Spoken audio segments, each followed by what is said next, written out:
যে দেখো বন্ধুরা, আমি ফার্মে যে অনেকগুলো ভুট্টা সংগ্রহ করলাম এবং কিছু বরবটিও নিলাম, একটু আলুও তুলে নিলাম।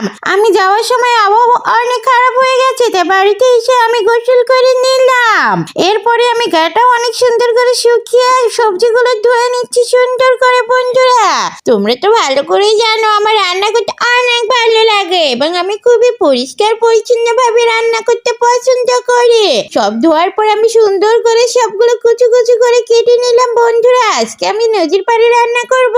তোমরা কি কখনো কেউ নদীর পাড়ে রান্না করেছো? অবশ্যই কমেন্টে জানিয়ে যেও।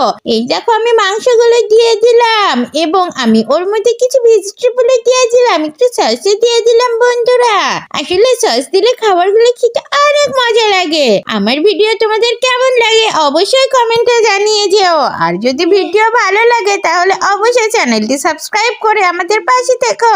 এদিকে আমি অনেকগুলো ময়দা নিলাম, কিন্তু সেগুলো তো আমার মাথার উপরে উঠে পড়েছে।